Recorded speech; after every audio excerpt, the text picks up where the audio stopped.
নমস্কার।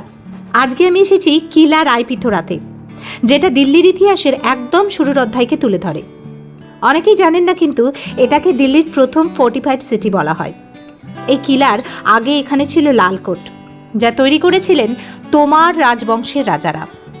পরে পৃথ্বীরাজ চৌহান এই জায়গাটাকে আরও বড় করে মজবুত করে তোলেন এবং এটাকে একটা শক্তিশালী দুর্গে পরিণত করেন। তার নাম থেকেই রায়পিথোরা শব্দটা এসেছে। এক সময় এই জায়গা থেকেই দিল্লির শাসন চালনা হতো।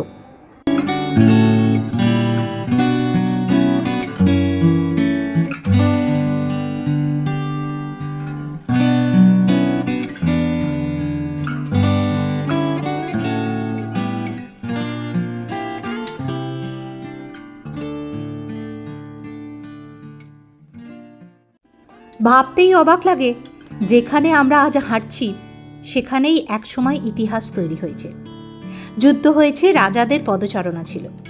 এখন এখানে অনেক অংশ খুব সুন্দরভাবে সংরক্ষণ করে সাজানো হয়েছে, একটা ছোট্ট মিউজিয়ামের মতো করে। এখানে বিভিন্ন ছবি, তথ্য আর বোর্ডের মাধ্যমে ইতিহাসটা খুব সহজভাবে বোঝানো হয়। বিশেষ করে বাচ্চাদের জন্য খুব ইন্টারেস্টিং আর শিক্ষণীয় একটা জায়গা। আর শুধু ইতিহাস নয়, জায়গাটার পরিবেশটাও কিন্তু অসাধারণ। বিশেষ করে বিকেলের দিকে এলে এখানে একটা শান্ত মনোরম আবহাওয়া তৈরি হয়।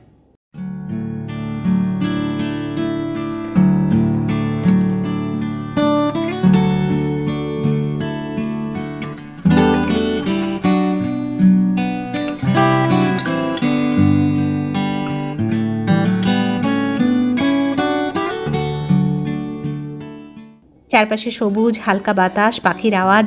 এখানে বসে পরিবারের সাথে সময় কাটানো, গল্প করা একটা আলাদা অনুভূতি দেয়।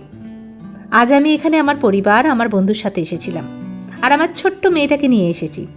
কারণ আমি চাই ছোট থেকেই ও আমাদের দেশের ইতিহাসকে নিজের চোখে দেখুক, অনুভব করুক। আমাদের ভারতবর্ষে এত রকমের ইতিহাস, এত গল্প ছড়িয়ে আছে।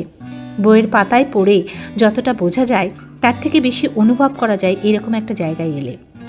ছোটবেলা থেকেই যদি বাচ্চারা এরকম জায়গায় আসে, তাহলে তাদের মনে ইতিহাস নিয়ে আগ্রহ তৈরি হয়, জানার ইচ্ছে বাড়ে। আর সেটাই সবচেয়ে বড় শিক্ষা।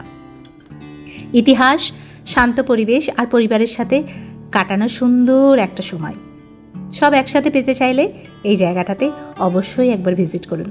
সাকেতের কাছে রায়পিথোরা।